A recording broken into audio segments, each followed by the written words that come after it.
Hello,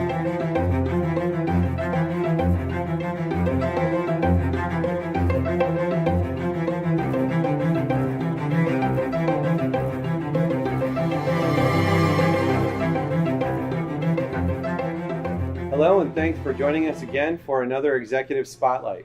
I'm here today with Chris Winslow, who is the Senior Vice President and General Manager of Cloud and Data Center Services for Flex. Flex is an interesting company, and they're helping their customers turn digital and embrace new digital supply chains through enabling kind of next generation innovation. So I'd like to take a minute and welcome Chris. Thanks, Scott. Glad to be here. Yeah. Tell me a little bit about how you're helping your customers innovate. Yeah, absolutely. So, Flex has been a leader in a number of different sectors for many years. If you look at those sectors being telecommunications, being data center and compute, you can look at our leadership in automotive and medical and in energy, in our industrial sector. There's 12 sectors actually that we have more than $1 billion in revenue that we drive. What we're seeing now is convergence. So where we see the investments that we've been making in telecommunication architectures, our data center architectures, and then you take automotive. So if you look at next generation of automotive, it's connected cars, it's autonomous vehicles. So our ability to bridge these technologies together, we look at digital health. So how do we go empower more devices to be digital, to be able to connect, to be able to provide better care for people in hospitals and at home through the use of communications. We're able to enable those things together. And so we look across our whole business, everything is converging now. And, if you look at the emerging technologies, whether that be 5G, whether that be edge computing, and other areas, those are enablers. Those are enablers for all of our business sectors to expand their business and expand their satisfaction or their customer satisfaction. So that's really interesting. So 5G is becoming almost an application layer in all vertical markets, or telecom, we should say, connectivity. Yeah. 5G is an enabler. So if you look back, it's more than just the speed at which you can make a telephone call or you can send a text or send a picture.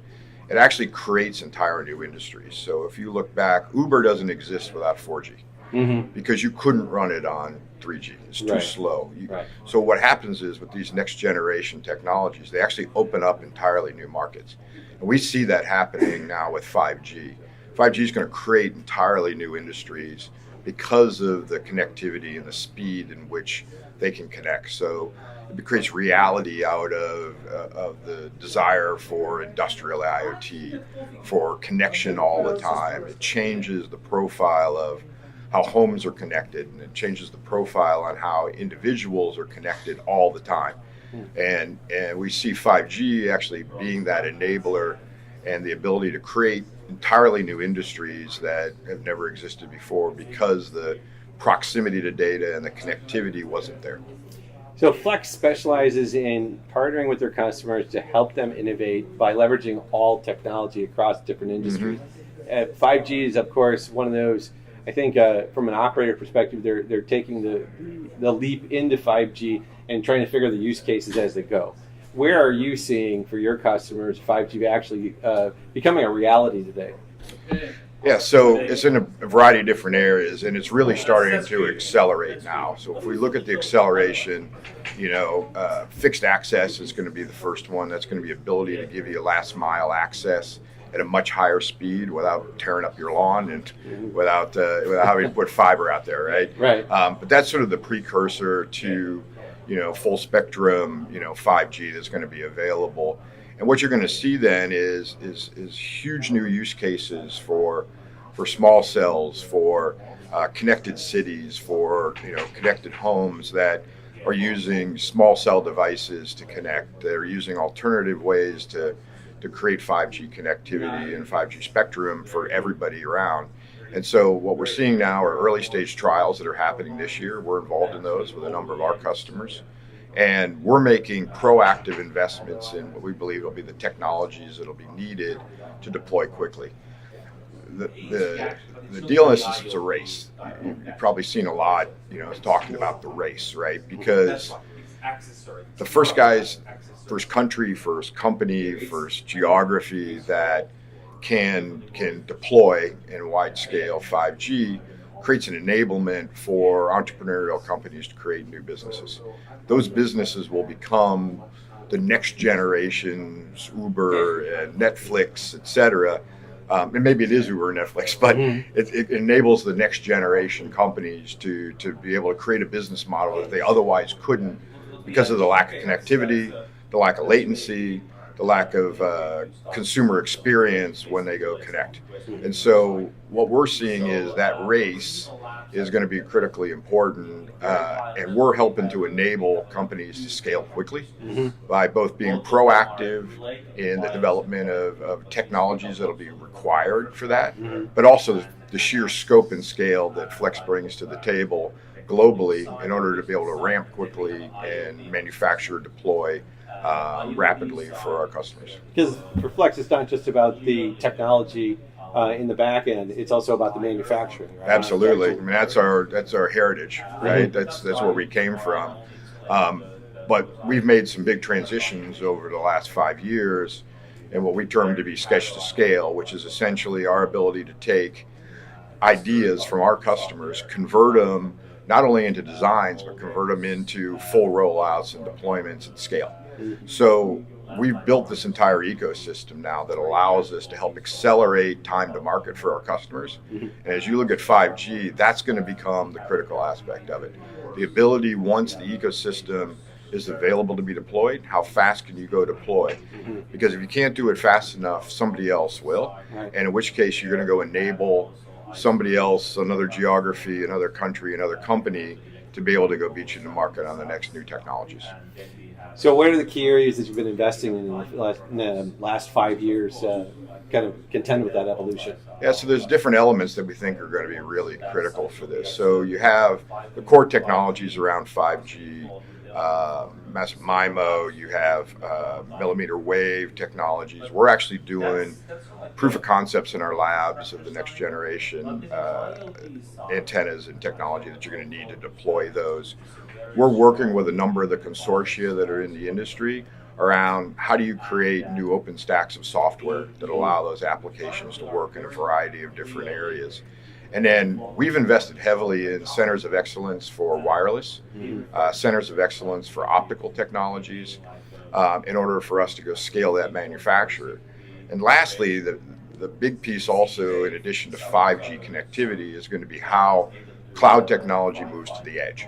So the edge is going to become the old core, if you will, right? So the edge becomes increasingly important as the speed of connectivity then has to be translated into the latency of your ability to go deliver data. So if you think about autonomous vehicles, the early stage of it now is, hey, my car can talk to your car.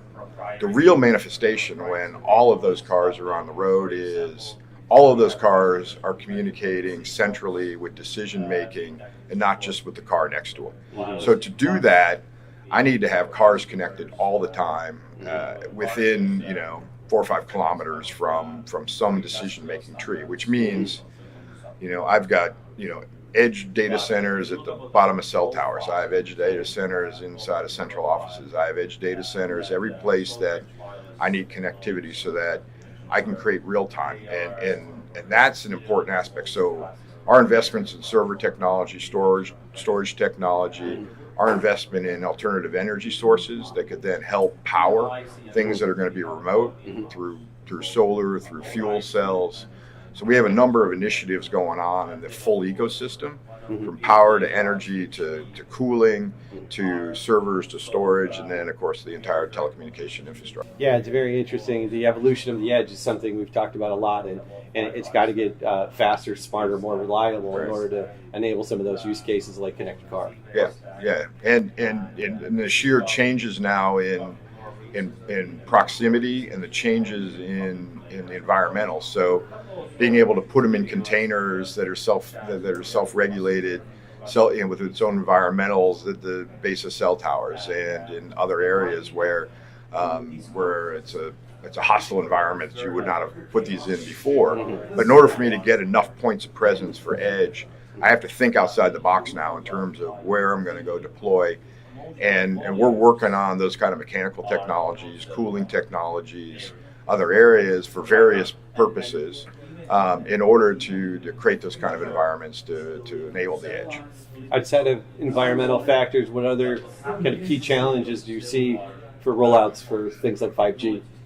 I think for 5G, there's a variety of different, chicken and egg kind of scenarios, right? There's the proliferation of devices, and when all those devices get proliferated in order to create the economics for the deployments from an infrastructure perspective. There's certain regulatory environments that people talk about a lot. If I'm going to fill a city with 2,000 small cells, do I have to permit all 2,000 small cells, et cetera?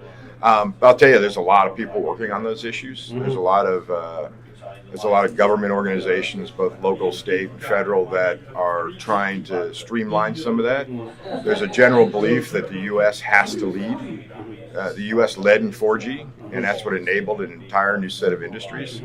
The U.S. has to lead in 5G in order to maintain that position of leadership, which means you have to knock down as many of those barriers as you possibly can.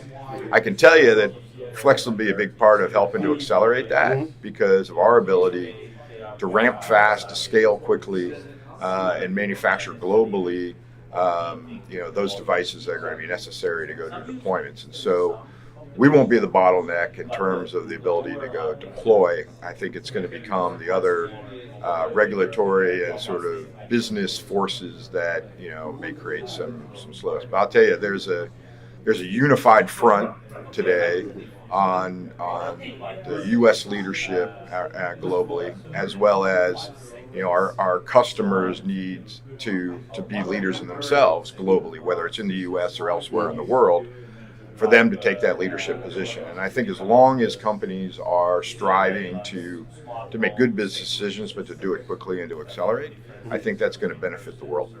Who do you see being on that unified front? We're seeing a lot of 5G announcements, both stateside and abroad, limited use cases of deployments, but we're seeing that ramp up, at least from a marketing perspective and from a hype cycle.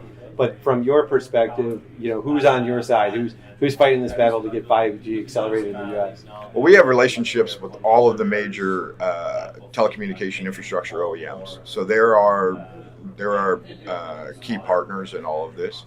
We're working with all of them to manufacture and deploy, and we're partnering with all of them to go create it. We're also working with a number of kind of the non-traditional partners that are trying to create some alternative choices in the space around that.